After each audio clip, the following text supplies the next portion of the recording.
You're listening to WKDW Radio 97.5 and KDWRadio.com, broadcasting from the Bishop West Real Estate Mobile Tower in Northport, Florida. I'm actually live with my friend Keifer Wiley tonight. I'm in Nashville, and I reached out to him yesterday and said, why don't we do this live instead of on StreamYard? What do you think? Oh, I'm excited. So how long have you been a songwriter?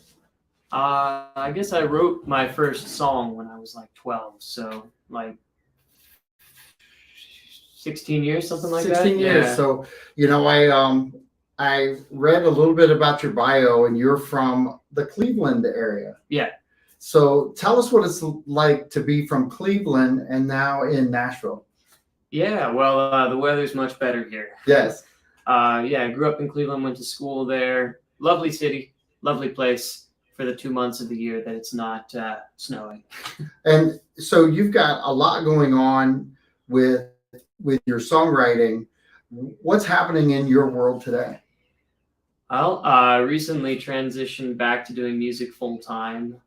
So I've been just writing with a lot of people.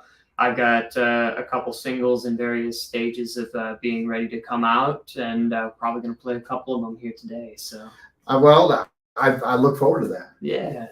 You just recently came back from Key West. Yep, we were at Key West, and that was like the big launch event for the Going Music Full Time again, which was pretty fun. And we have seasons in Florida? Do you have seasons as far as songwriters go?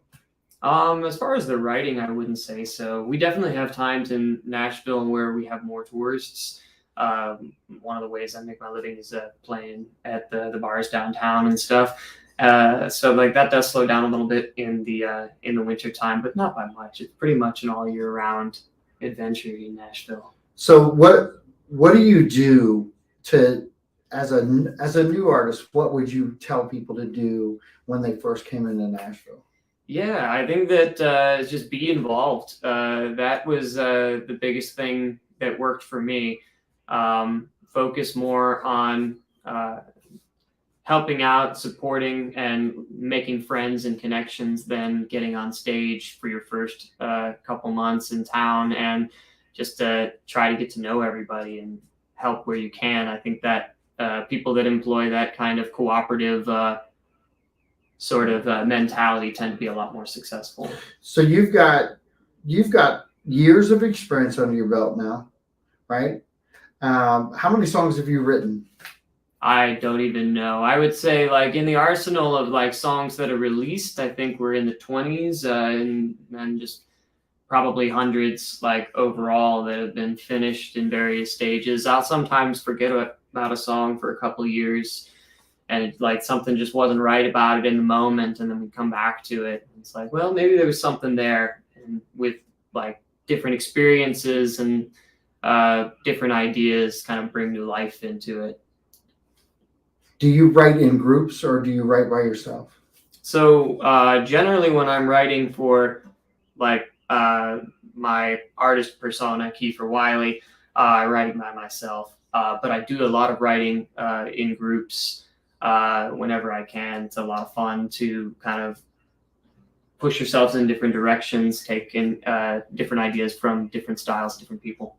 So when you're in a group setting, do songwriters that are in those group settings, do you guys get along as far as like finalizing the number and you all take credit for it? Is that how that works a lot of times? Yeah, I mean, generally you do a split sheet if you want to be official about it. I tend to be more of the mind that if you're in the room and we're like writing a song together, I don't really think about it in terms of like, oh, well, I wrote the second verse, pretty much all of those ideas were mine, so I own more of the song or whatever. I tend to go just like straight split. But then again, I mean, everyone does things a little differently, but I've never had a situation where someone was like talking about things in that sense. Like we write with 2 to 3 people, split it 2 to 3 ways generally. And that's it's customary kind of, I guess, because the people I've talked to so far kind of have that same lay of the land. When you're dealing with new songwriters who come into town, brand new people, are there things that you would tell them that you learned now from your first day here? Yeah, I think like something I already kind of alluded to is like when I first came to town, I was like desperate to get on stage. Like that's what I wanted to. I wanted to like be able to play places, and it can be a little hard to play when people don't know who you are necessarily. And I think that was a little bit more successful when I started focusing on like meeting people, making friends, and like establishing a person connection than when I was just like, oh, like I'm gonna play, I'm gonna play, I'm gonna play. Because you can play at 3 a.m. a bunch of times and not really meet anyone, or you can go out and meet people, make friends, and like help each other, which is kind of what Nashville's all about. People tend to form cooperative groups. So the helping hand up kind of mentality, isn't it? Yeah, that's something that kind of stood out to me about Nashville when I first moved here is a lot of times people will go out of their way to, when they find out that you're new to town, like some of the people that I met when I first got here were like, hey, like, listen, like these are the places that you want to be checking out. Like, here's my phone number. Let's get coffee, like, and let's chat. And that was a very different experience from some of the other cities that I have like played open mics and like been in gigging in. So I want to talk about open mics a little bit, because open mics, that the open mic night is one thing, but really honing in and sharpening your skills as a songwriter, those are two really different things, aren't they? I think they're related. I think that open mic nights are a great way for you to test out songs with a live audience. There's been a couple times where I've written songs and I've been like, oh, I feel either one way or not or another about it. Like either it's not a very strong song or it's the best song I've ever written. And I played it out in front of a small like writer's audience and didn't get the feedback that I expected, be that positive or negative. And so it can be great for that, and also to expose you to other songwriters. It's a very easy way to be like, there's something going on with your sound right now that I think is really cool. Like, and you heard me play. Do you think we've worked well together? It can be almost like a live interview situation for people that you want to write with. And I kind of have treated it that way recently. There is kind of a perception, I think, when younger people come to town, or like just people with less experience, that they're going to get like discovered at a writer's night. I have not seen I've not seen that happen firsthand. Right. But I've definitely seen people like connect with very positive like co-writing like partnerships through going to these open mics. And yeah. So I was recently at one open mic night and one concert, small concert venue. What is it like to sit on stage at open mic night and watch the younger talent come up too and kind of blow you away a little bit? I think it's really exciting. I love when I go to when I'm at a live music event and I hear a new song that I really like enjoy, because there's a lot of songs out there and a lot of new ones being written every day, and only a very small percentage of them like end up standing out in the industry. And sometimes that overlaps with what stands out to me personally as well. And I'm like, oh, that's a great song. So we had this conversation in here last night in Kyle's studio, so to speak. And we listened to a lot of songs that have never made it to the radio. Yeah. And there's a lot of greatness in those songs that no one gets to hear. You've got songs like that, I'm sure, right? Yeah, I've got 3 albums worth of music that have never been on the radio. Well, I mean, college radio, but right. Mainstream radio, no. So, there's something to be said about that for people who are looking for a little hobby. I think the hobby is maybe looking out for songwriters, trying to find the genre that you like and try to find the voices that are unheard in today's world. Yeah, I think that's one of the great strengths of social media as well. Is like, as much as it can sometimes be negative, like a lot of the independent artists that I knew about, especially when I was in high school, found through YouTube. I guess now it's all on TikTok. TikTok. Yep. Yeah, that's the big one now. But there's still a ton of people doing cool stuff on YouTube. Like my dad was showing me some artists the other day that are doing some really cool stuff on YouTube. That's awesome. That's awesome.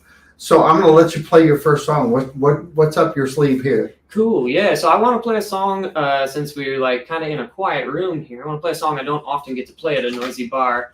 And this song's called Nevermind. There's a moment in like any casual relationship where it either needs to kind of like become the next thing, move to the next step, or sort of end. And that can be a really difficult conversation to have, especially when like you're having fun in the moment. So I was in that situation and avoiding this conversation.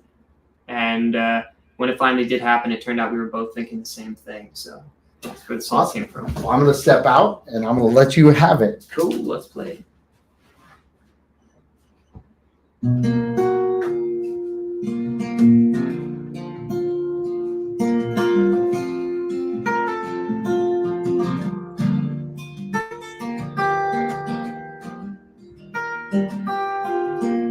Sipping coffee in her bedroom, I try to find the words to say what shadows whisper from the corners of my mind. Say it's time to walk away. These summer months were lovely, but we both know there's nowhere left to go.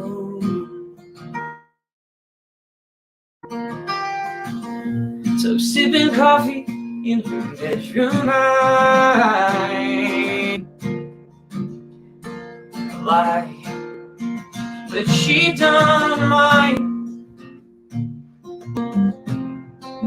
No, she don't mind.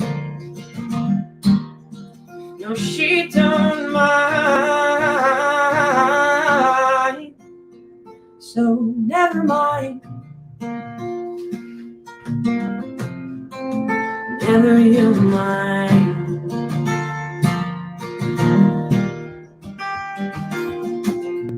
Driving slowly down an empty road, watch headlights fade into our rearview. Let's sit in silence, babe, 'cause we both know I have nothing left to give you. You don't know me, and I don't know how to see you past this shattered glass. So driving slowly down an empty road, we go. But she don't mind. She don't mind. Oh, she don't mind. So never mind. Never you mind. Oh, never mind. She don't mind. Oh, she don't mind. So never mind.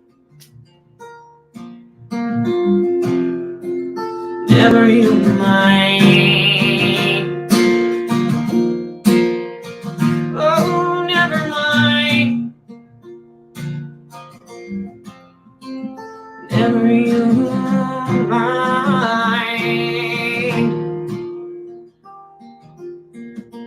So sipping coffee in her bedroom, I try to find the words to say. So how long ago did you write that? That was, I think, 2 years ago. So 2 years ago, how many times have you played it out in public? Probably a couple hundred times. I sneak that one in every whenever I can. Yeah. What's the reaction that you're getting back from the crowd from that? It really depends on the night, but a lot of times people. It's rare when you can play a slow song and draw people in, and every now and then I can do that with that song. So I'm grateful for that. So that has a really cool rhythm to it too. It's not your traditional slow song, I don't think. It starts there, but it kind of ends with a little punch at the end. Yeah, that's kind of my part of my sound. Is it always builds to a pretty big place, and then we'll go back to the beginning sometimes, or sometimes go even bigger. So where did you pick that up?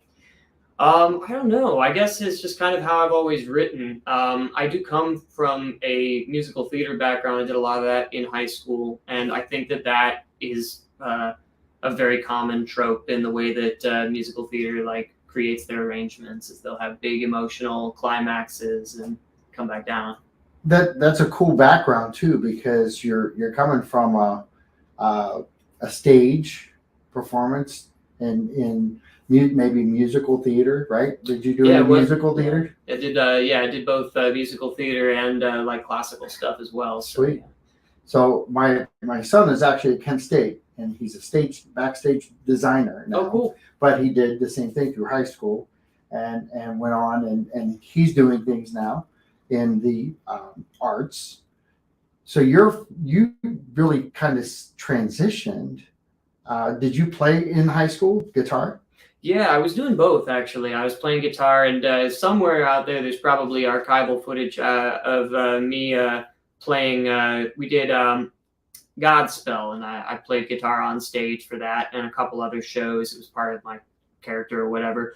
And then just I could have gone either way, but when I graduated from high school, I decided to pursue music, so I kind of switched my focus a little bit. It had been primarily theater with music on the side, and I kind of just did a little switch. So you transitioned through school.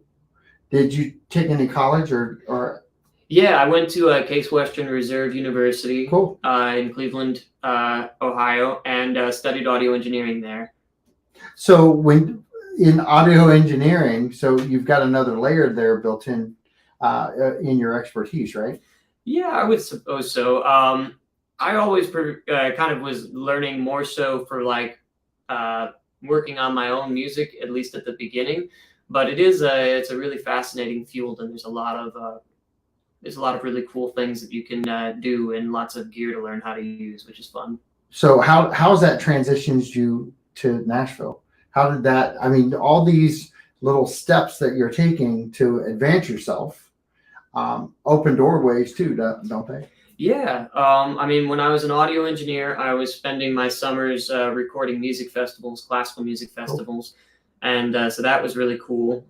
From there, I created a demo reel, and I was able to play on cruise ships after I graduated. So I did that for about 2 years, and then did some amusement park stuff.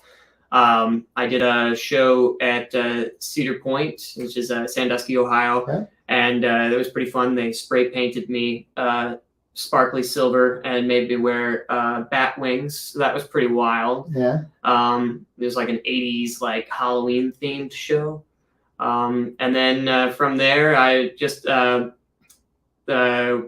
some stuff didn't work out with a girl. So I didn't have my next move had to change. I was supposed to go to Virginia, but I ended up coming to Nashville instead. Cool. You've done all these things, and I listened to a lot of people's background, and they're always positive when it comes to all these different things that they do, but they're still focused on what they love, and that's their music. You feel the same way, don't you? I think so. I think, just going to school for music, like my goal coming out of it was that I wanted to be able to put musician on my tax return and make a living doing this.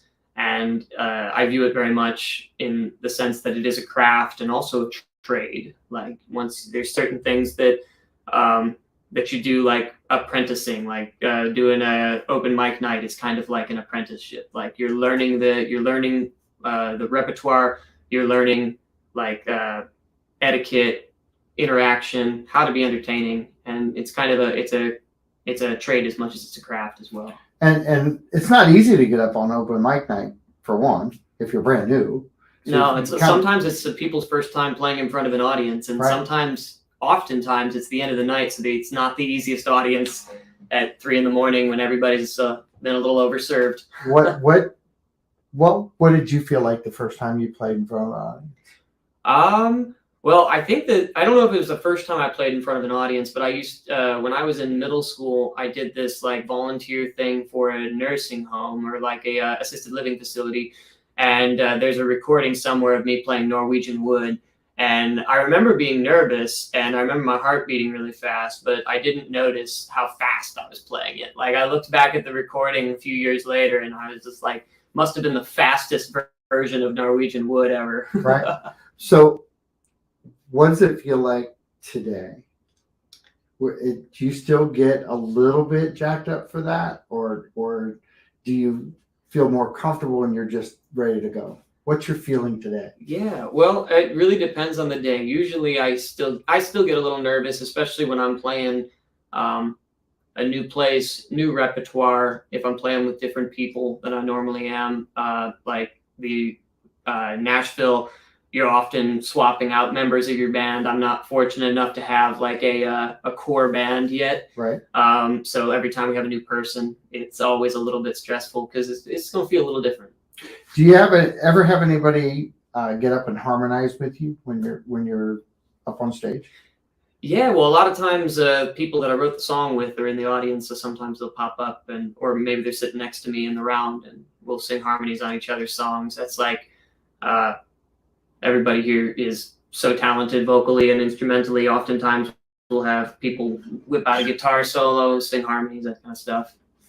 So when that happens, are you nervous or is there I'm just wondering, is there a relief factor? Is there a nervous factor because you don't really practice it together? You may have written it together, but you don't spend hours practicing it together.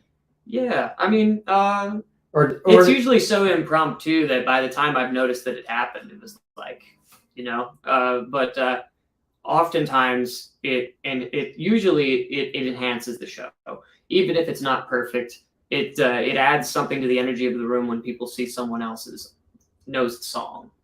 And I at the open mic night I was at last week or earlier this week, one of the performers said, when you go up and you have somebody up there with you, you actually feel like there's a little bit more power to give a good time to the people sitting in the audience because they engage with two quicker than they engage with one a lot of times.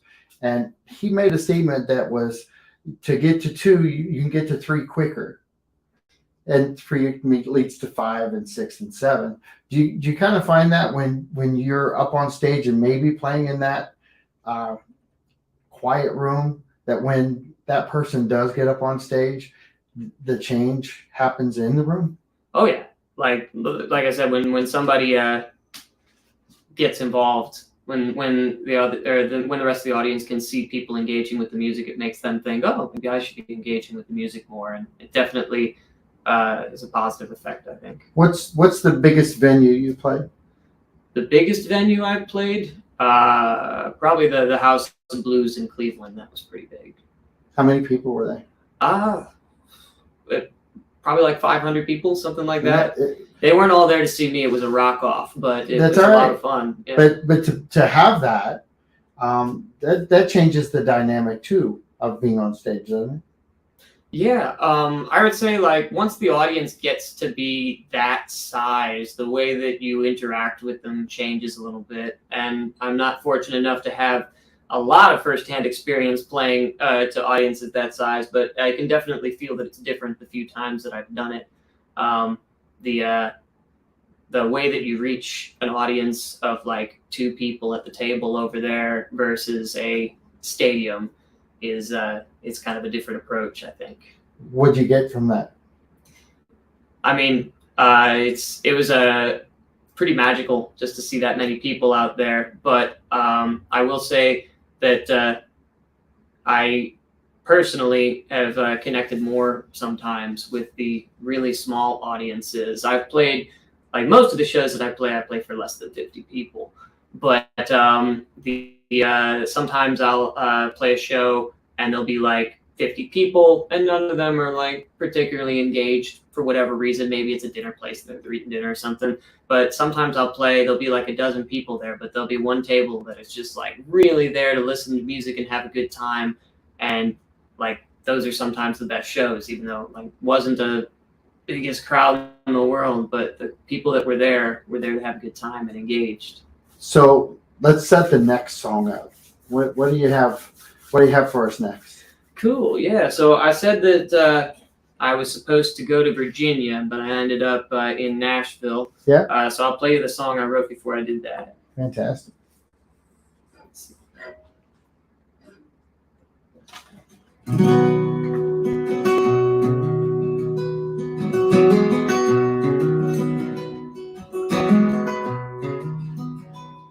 Oh, I'm cutting off a parachute on Monday, and I'm calling every deadbeat I am home, and I'm taking the best of what I have left from a woman who would never call me home.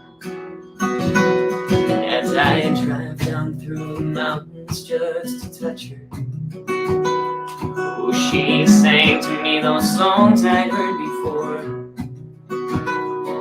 As her mournful refrain cuts my heart again, her seasons change and I can take no more.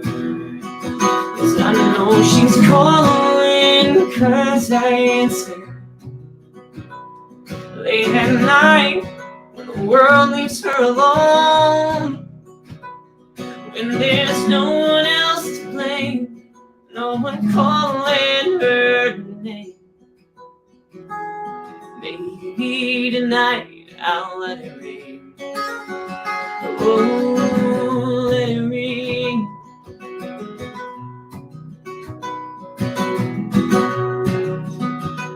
And it's hard to see the mountain past the molehills, but I'm searching turn by turn and stone by stone to tell me why would she cry. I'm not leaving home tonight, just killing time while you're leaving me behind. And I know she's calling, 'cause I answer late at night when the world leaves her alone. When there's no one else to blame, no one calling out her name. Maybe tonight I'll let it ring. Oh, let it ring. Just let it ring. She's calling. Oh, she's calling. She's calling me down. Oh, she's calling, 'cause I answer late at night when the world leaves her alone. When there's no one else to blame, no one's calling out her name. Maybe tonight I'll let it ring. Just let it ring. Oh, let it ring. 'Cause I'm cutting off a parachute on Monday. Fantastic. Fantastic. I love that. I love that song. It's a great song. What year did you write that? I wrote that in 2019. 2019. That was when I moved to Nashville. And you wrote that fresh in Nashville? Yeah, well, I didn't write the whole thing at once, but most of the song was written like in the apartment that I had like sublet while I was in like just first moved to Nashville, and then the rest of it got finished. There was like this like I don't even know if they still do it, but it was called the Rising Song Competition. It's basically an open mic night where the audience gets to vote and you can win some prizes. And I finished it like the last minute so I could do that show. I didn't win, but I still like the song. But you kind of did win because you finished this song. Yeah, it was good motivation. Sometimes you need that kick in the pants to finish a song. So, as a songwriter, do you ever get stuck for completing the song? Yeah, I mean, it's not necessarily a good habit, but I tend to write a verse and a chorus, and then I move on to the next thing. Very rarely will I write a whole song like all at once. So I'll write the verse and the chorus, and I'll let it sit for a minute, and I'll come back to it. Now, do you want to be finished? Do you need to be changed? Like, what's going on with you, song? So do you do that because sometimes it puts too much pressure and thought processes get clogged? I like the it's not practical when I'm co-writing, but when I'm writing with myself, I like the extra perspective that I can get on what a song wants to say. Because oftentimes a song will say something in the first verse, and then the chorus will build off of that idea, or the verse will lead to the idea of the chorus. But then the second verse is an opportunity to say something different or something new. And I find it's easier for me to do that if I've kind of had some space from the song and come back to it with a new perspective. Be like, oh, so this is something else that I can say that's still writing to this chorus. So do you ever get locked down? All of us in our everyday world, we have ups and downs. So as a songwriter, when you're writing songs, not entertainment side of it, but the songwriting, do you ever just get going and you kind of hit this bump in the road and you go, my goodness, I there's just not flowing here? Oh yeah. So what do you do with that? Yeah, so there's a lot of things that you can do. Like I read somewhere that if we like as creatives, if we sit around and wait for inspiration to strike, we're going to do more sitting than creating. And so there's a couple things that I do proactively, and like and comment if there's something that you do. Absolutely. But I like to journal. I think that that's a really useful way for me to like get my ideas out. So if I have a song idea or something that's just I'm not making progress on, a lot of times if I just do I call it free writing.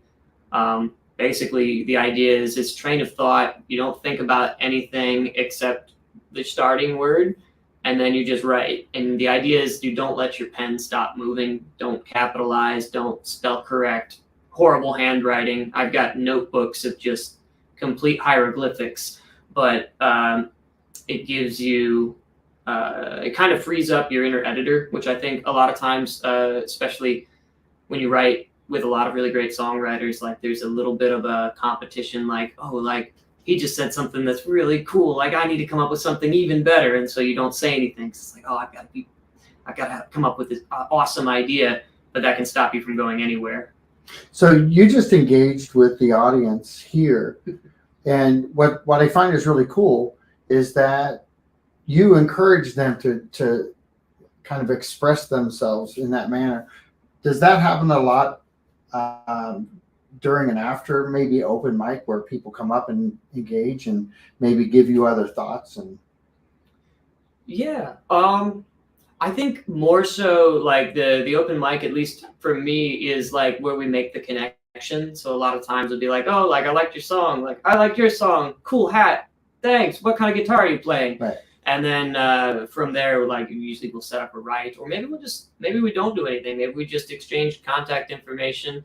And a lot of times this happens in Nashville and probably other places as well. Like exchange contact info with someone, don't talk to them ever again. But then you see them like a couple months, like a year later, and you're like, hey, you're that person like that I didn't follow up with. Like, let's actually follow up this time, and then it happens. So are there moments? You're kind of describing them, but are there moments where the songwriter that you've wanted to do something with reaches out, and you're just amazed that that click is now happening? Yeah. I mean, that happens all the time. I wouldn't say amazed, just because like it's it's like as common as getting coffee here. It's Really? like we just like, oh, like let's write a song. The tough part is sometimes you need to be the like, I guess different people have different levels of like right-brainedness, whereas like I have like a strict Google calendar and I'm organized most of the time. So if someone says, hey, let's write, like I'm gonna make it happen. So like I'm gonna be like, sure, like these are the times that I'm available. What times are you available? Okay, let's get this locked in. Whereas sometimes that's a lot of connections get missed just because neither person is willing to actually, like, they would both like to write with each other, but they're not willing to like actually make it happen. So if people were to try to find you, where are they looking? Yeah, so that's a good point. So my name is Keifer Wiley. It's like Kiefer Sutherland, except he spells it wrong. It should be KeiferWiley, like the coyote. I'm the only one on the internet. So if you type KeiferWiley.com or just Keifer Wiley in your Google search bar, you'll find my website, my Spotify, my Apple Music, probably my Farmers Only account. Yeah. So all those things, other than the Farmers Only account, but do you make money from that too? Oh, the Farmers Only? Yeah. That's I can't talk about that on camera. So you've got all these spots, and artists do have all these spots. If you were to pick which location you were to send somebody where it does you the most benefit, which one supports the writer or the artist the most? Yeah, well, the thing that would support the most is checking out the merch store and like buying like physical. Like right now, I have physical CDs, which no one has any use for at the moment, but it's got pretty art to it. But like that's where we're gonna make the most money. That being said, from a like artist development standpoint, a lot of times people are looking at Spotify streams. Like if I'm sending emails to booking agents or whatever, like being able to say I have this many weekly listeners in your market is huge, and Spotify is pretty good at collating that data. Well, and it's important to share that too, because a lot of listeners, they when they first engage and they really like what you do and you're fantastic at your craft, so they get lost in the shuffle, YouTube or wherever they try to dabble in and find you. But there's one thing that I think this all has to go back to, and that's support. So if you hear an artist, you see an artist that you enjoy, the easiest way to do is, one, get their merch, all right, but two, try to follow them and really highlight in sharing this information and getting it out. So when you have a party, you can maybe throw on that CD or go to Spotify and download some music of yours. Do you encourage that when you're out and about and you're performing, even at an open mic night? Yeah, I mean, well, the great thing about like when you support local music is like if you go online and like buy one of Taylor Swift's CDs, like while we're sitting here, like obviously she benefits from that. Sure. But she is not going to notice. She's not going to be excited. Like she won't be like, oh my gosh, someone just bought one of my CDs. Yeah. But when you interact with your local artists, like it means something to them. Like my friends that sell merch, like if they're sitting on the couch with me one night and their phone buzzes that somebody just put in an order, that's like, oh my goodness, I gotta go to the post office and get this in the mail for this person. They just bought something from me, which is like you can make such a huge impact on their career percentage-wise with the same amount of engagement. Well, and when you're out performing, when you're at Key West, let's use Key West, because Key West has its own vibe during songwriters, And a lot of people like myself and my wife and a lot of our friends, that's our time in Key West. We focus on that. That's our goal. That's what we do each and every year. When you have followers who are showing up religiously year after year after year, and then they kind of incorporate more people into the mix with their friends and family members because there's that engagement. Yeah. Okay. Because to me, a songwriter, it's personal because we're here talking today because of songwriters in Key West. Mm-hmm. And this is personal. Songwriters are personal. It's more of a personal touch when you go to an event versus some of the bigger concerts. Yeah, that's very true. And so, what would you tell people about today's music and how important it is to support songwriters? Yeah, I mean, not even just music, but just any sort of creative, like art creators out there.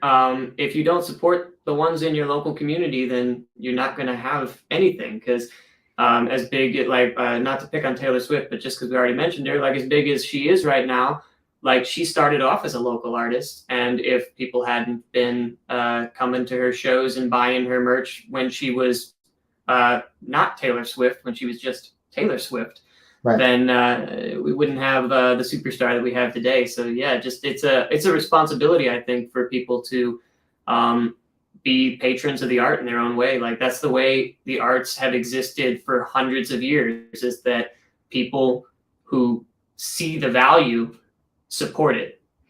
Well, we've got a lot of changes happening with AI, different things happening within the whole music industry.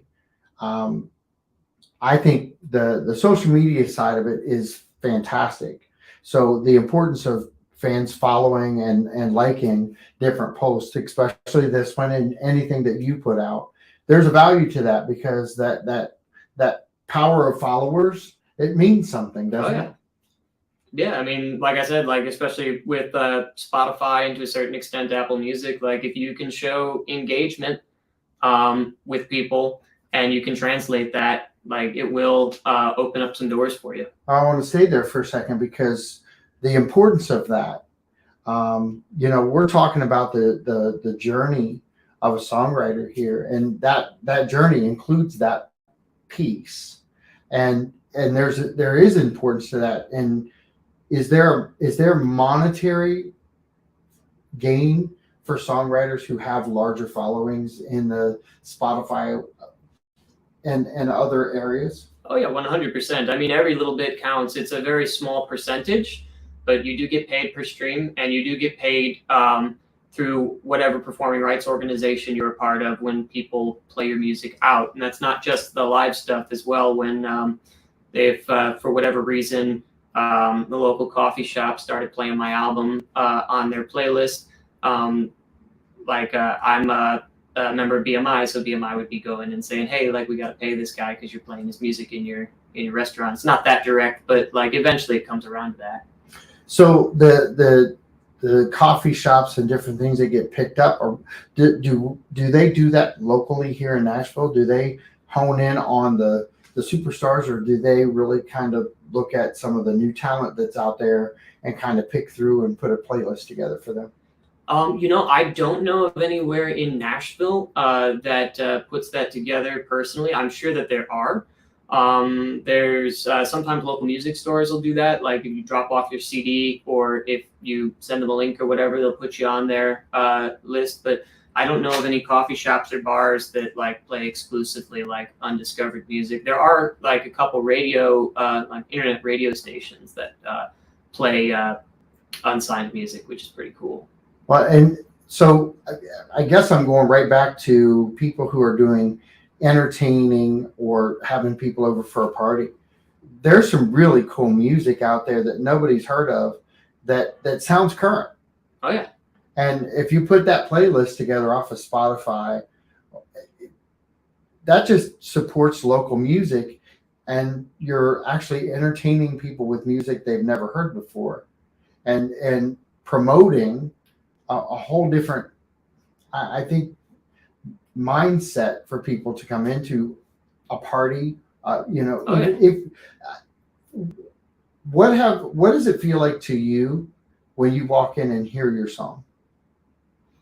I mean, if that were to happen, it would be it'd be validating in the sense that like somebody wanted to listen to it, because a lot of times you put all this time and effort into something, sometimes money as well, and you release it and it might not do everything that you want it to do. It might not take off, but it's so every time you're putting something out, putting effort into it, you're conscious of the fact that this may or may not do, this may or may not affect people in the way that I want it to. And so when you see it manifesting, like when you hear people listening, when you see people engaging, it is validating, but it's also like part of why at least I like want to be a performer professionally, is the opportunity to kind of put some good out into the world and to like truly affect people's lives, hopefully in a positive way. There's a lot of jobs that you can do that don't do that, where they sometimes put negative energy into the world. And music and the arts, I think, does a good job at putting positive energy into the world. So you're a full-time artist, songwriter, aren't you? Yeah, hanging on by the skin of my teeth, but yeah.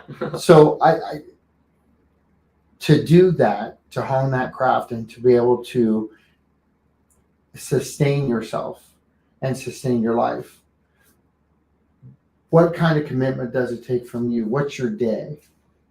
Yeah, it's pretty much just how you would imagine anybody's career. Just the hours are a little bit different. There's a lot of things that, like, if I'm doing a show or I'm in a new band or something like that, like there's a lot of practice hours that go into that. So I go back and forth between practice and recording, demoing, writing, and then usually I play either in the late afternoon or at night. So yeah, then you wake up and do it all over again. It's very much like owning your own business. It's a little bit more like that than it is like a traditional 9 to 5. So you take a week off, you lose a week. Yeah, pretty much. It's hard, and you also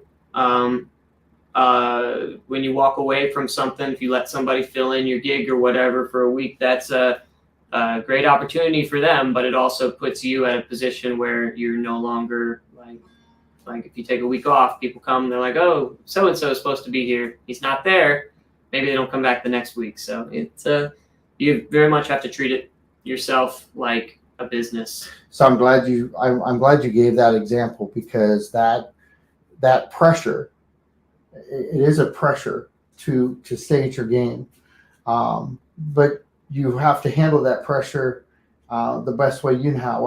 How do you deal with the pressure of constantly being on your game and producing songs and trying to challenge yourself to just stay at it? Yeah, one day at a time. One day at a time. Yeah, nice. It is definitely not easy, and sometimes it's harder than other times, but it's just songwriting and like music in general is so much of you can get so much out of it intrinsically, no matter like, so when you put in this effort, it's very rarely feels like wasted effort, because it always comes back to you in one way or another. Like not always directly. Like you learn a new chord, you might not end up using that for weeks or months, but the fact that you know how to do it means that you'll be more prepared the next time you need to do something. So and you know, you've answered a couple questions with this return back to like your songwriting and different aspects. I'm wondering, is that what keeps you energized? Is the flexibility to shift things around? Is that what keeps the temperature high for Keifer to do his thing? maybe. I mean, I've always been involved in like a lot of different things. I learned the covers because like that's you can make a lot more money at the point that I'm at in my career by playing songs that people already know. And you can win people over to your side by like, hey, like if I just played this song from your childhood that you really enjoyed, like let me play one that I wrote. You have something, you've already established like a bit of a link of trust there. And so it all comes back to like wanting to be a full-time creator, but it definitely helps that I have so many things that I get to layer on top of that. Awesome. Well, you're listening to WKDW Radio 97.5, and I've got to sign off, but thank you for joining us. We'll talk to you soon. We'll see you next week. But we're going to stay live on Facebook. Woo! And we're going to have some more fun. Sweet. So, you know, the radio side of things, we just did some community radio stuff.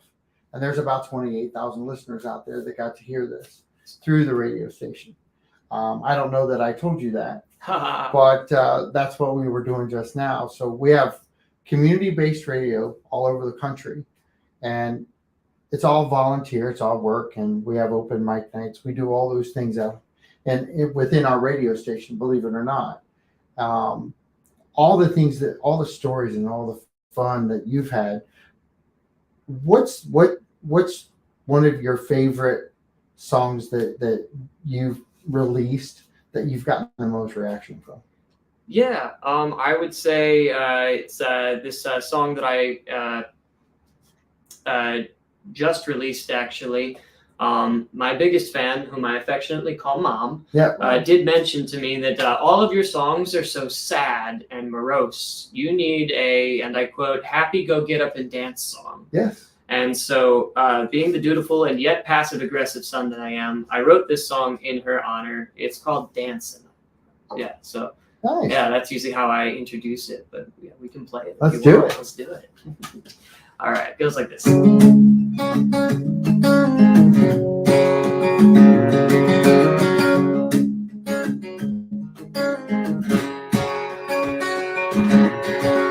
know you don't know me from Adam, but I'm hoping that will change. Or this DJ plays too loud, and I didn't catch your name. But if escape is on your mind, and you've got time, you let me take you dancing. There's a little place I know where whiskey flows like water and bands play old time rock and roll. And if my cards play right, you and I can share tonight. If you let me take you dancing, oh, take you dancing.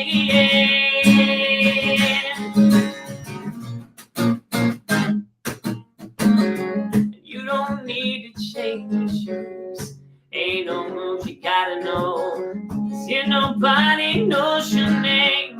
And the lights turn way down low. Move your body to the beat. Let's go. You let me take you dancing. There's a little place I know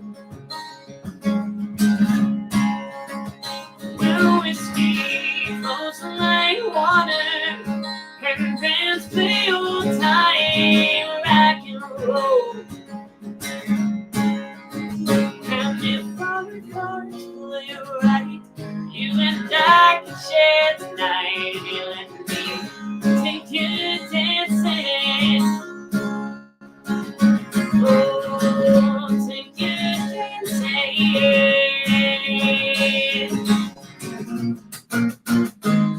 Oh, one more time to let people the place can start to go. We can lose our friends behind the bar, babe. What you waiting for?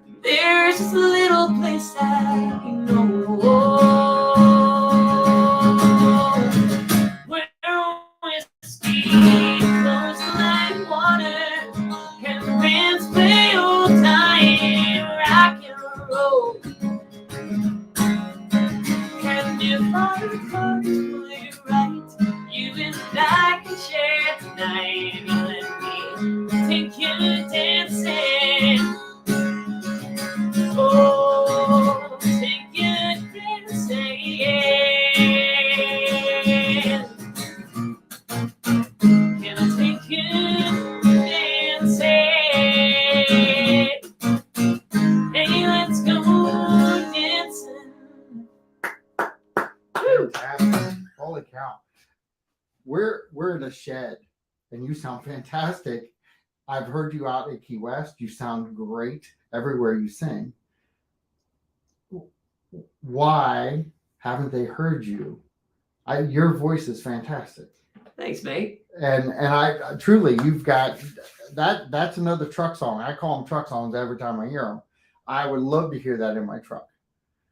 Is that available on Spotify? Yeah, if you got Spotify in your truck, Apple Music, then you can listen to it in your truck. So the biggest thing is the more people play your stuff, the more you get heard, a little bit more you make, but the more you get noticed. Mm-hmm.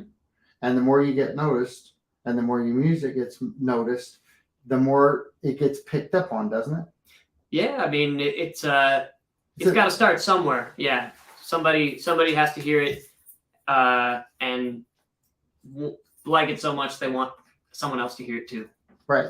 And as a songwriter, are you focused on the performing side of it, or is it that's just part of your craft? Yeah, I'm an even split. Like, I would be incredibly happy if I garnered success as Keifer Wiley, the performing artist, or as a songwriter. If somebody wanted to record one of the songs that I've written, that'd be awesome. And I know you've got a lot of friends here in Nashville. What are the attitudes like when your song does get recorded? Well, I have not been so lucky as to have a cut yet, but generally people are really encouraging of each other. So when somebody gets a cut, it's often like a very congratulatory moment, but it also can be a little bit of a feeding frenzy. Especially if it's if you get like a big cut or something, you'll have a lot of people climbing out of the woodwork that didn't follow up with you a while back, being like, "Oh, let's write now," and be that positive or negative. I choose to see it as, hey, more opportunities to write with people, open some doors. So tell the listening audience who may or may not know, there's a difference between a cut and your recordings that you're putting out. Yeah, I mean, yeah, from a publishing standpoint, if one of my unrecorded songs were to get recorded by someone, I would call it a cut. And there's different rules and whatnot depending on the paperwork that you signed. And I'm definitely not a music business teacher, but yeah, generally once something has been released, so Dancing, the song I just played, since it's been released as Keifer Wiley, it would not be something that another artist would be interested in. They're mostly interested in stuff that hasn't been heard yet, unreleased. Okay, that makes the educational part of these conversations that we have. They're helping other people, and it's kind of what you were talking about. This always being able to help somebody in Nashville. Everybody's wanting to help. I think that comes from the fact that it's so difficult to work your way through Nashville by yourself. Yeah, I mean, I don't know a single person that I don't know everyone in Nashville, but I don't know a single person in Nashville that does it by themselves. It's generally the people who are successful surround themselves with positive collaborators and they work together at it. And you see that at the higher level too, when you see some of the more A-list writers and singers, when they're hanging out in Nashville, they're singing and writing with each other. Yeah, it's a very collaborative environment, different than some of the other cities that I've been in. And definitely different in Cleveland. Well, I mean, Cleveland had its own sort of sound. When I was in Cleveland, we were playing metal bars. It's since closed, but there was this bar called Peabody's Down Under that my mother used to go to when she was in college. And my band and we were an acoustic trio, and we played there because all you had to do was sell 20 tickets. So we would sell 20 tickets to our friends, and our parents might buy some from us. And then we'd be playing right up between two death metal bands. And it was wild. It was fun.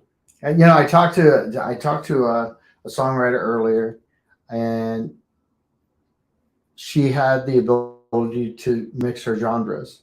Do you have that ability yourself? You just mentioned the rock side of it. So, do you have a good blend? Yeah, well, being a cover musician, like I need to be able to play everything. Like at one point, I even had to learn a Spanish language song, which was kind of wild. Don't ask me to do it now. I don't remember. Not gonna do it. But yeah, we were in Havana, and they wanted Guantanamera, so I did my best. Yo soy un hombre sincero. Nice. So we've got time for, well, if you want to take time for one more, Cool. But I would love you to pick one of your favorites to end the show with, and let it rip. Cool. Yeah, this is one of my favorites so far, and I'm working on it with another artist by the name of Alex Dominish. We're doing a collaboration EP that should be coming out this fall. Fantastic. And this is going to be one of the songs on that. This is a song about my futile attempts to date.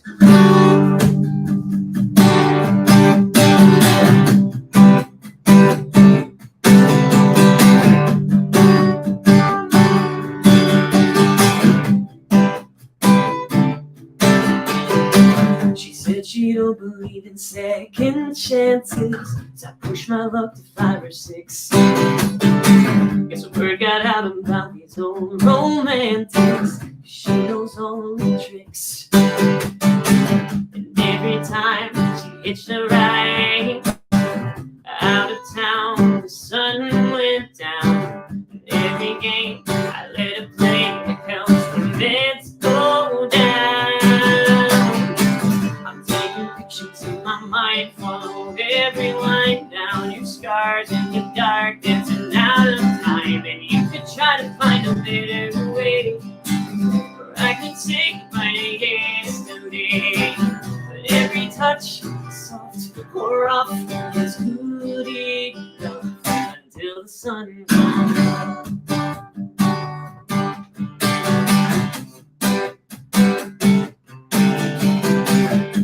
A story with a tragic ending. I've sung that song since '94.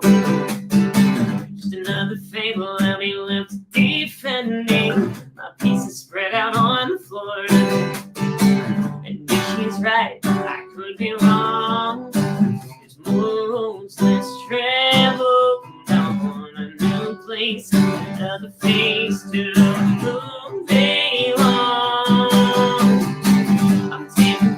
In my mind, follow every line down. Your scars in the dark, dancing out of time. And you could try to find a better way, or I could say goodbye to yesterday. But every touch, soft or rough, is good enough until the sun comes up.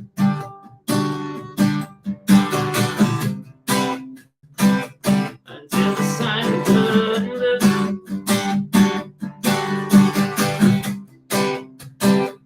Until the sun comes up.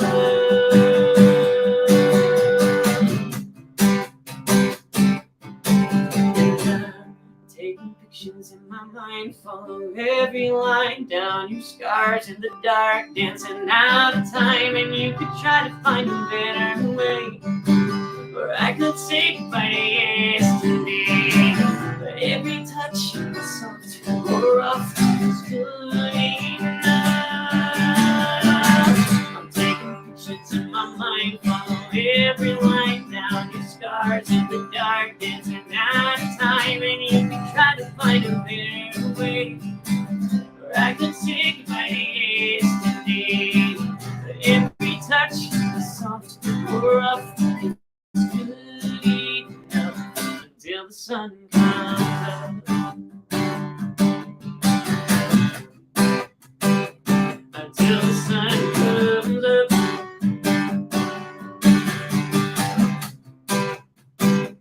Until the sun comes up.